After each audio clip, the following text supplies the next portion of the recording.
Hey, what's going on everyone? JS Cards here coming at you with a Yu-Gi-Oh! Deck profile, and today we're going to go over my Floowandereeze deck. I think overall it's pretty standard. I didn't, get too out of the box with this deck because, like, the normal build just works. So, 3 copies of Robina. Then we, of course, have our triple copies of Eaglin, double copies of Stree, 1 copy of Token. And for the boss monsters of the deck, of course, we have double Empin, and then I'm going to throw in the Ryza here.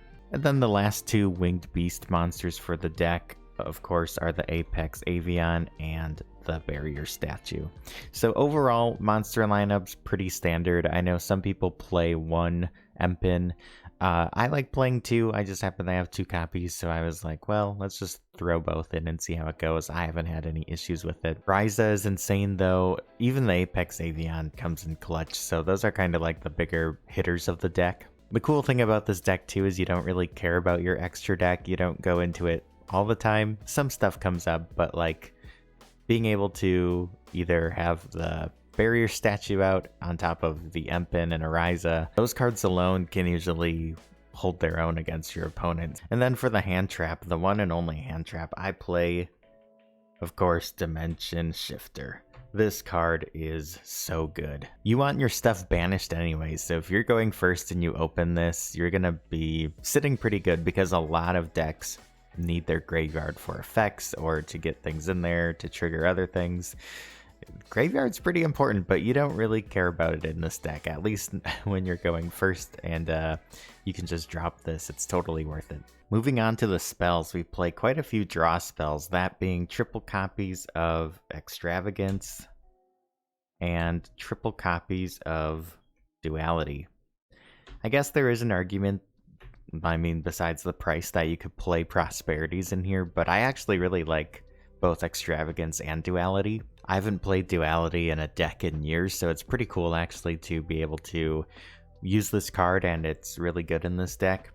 Then, for some defense, we play 3 copies of Book of Moon. It works really nice in this deck as well. After that, 3 copies of the field spell, the Magnificent Map. And then the newest card, which I just recently was able to pick up, is 3 copies of the new Searcher card, Advent of Adventure, and my favorite artwork out of the whole deck. So with this card, you can banish a winged beast monster from your field or your hand to search out any Floowandereeze monster or the field spell, and then you gain 500 life points. Like, this deck was good before this card came out, but this is really nice just being able to search out whatever you need, gain some life points. Then for the one-ofs, we have, of course, the 1 Unexplored Winds, Terraforming, so we can get to our field spell quicker, 1 Dimensional Fissure. This is kind of like your 4th copy of Dimension Shifter, but it's permanent. It's a continuous spell, so,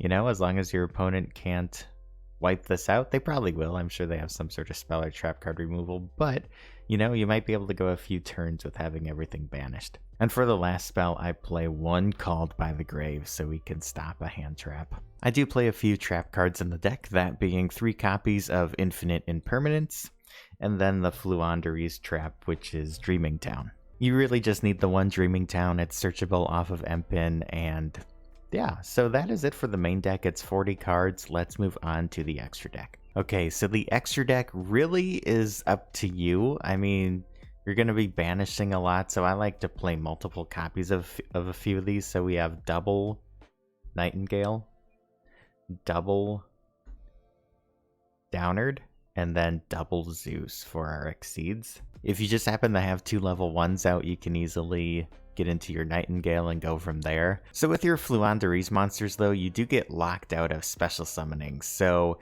before you activate any of your Floowandereeze effects, if you happen to have 2 level 1s out or something you can overlay, then you can get into some of these Exceeds or go into your extra deck if you need to. But yeah, just keep that in mind. You won't really be special summoning once you start activating your Floowandereeze monsters.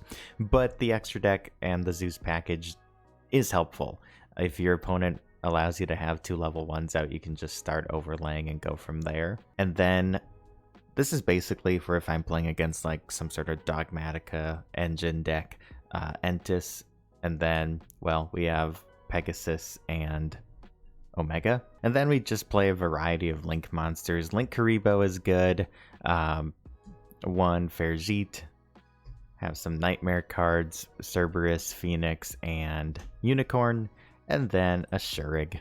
So there you guys have it. That is my Floowandereeze deck profile for April. As I do more testing and if new support ever comes out, I'll make sure to do a deck profile and update you all. But yeah, this deck is really fun. It's really annoying to play against too. Let me know what you think though, and if you enjoyed this video, make sure you hit that like button and subscribe for more. Stay tuned for more Yu-Gi-Oh news and deck profile videos coming soon.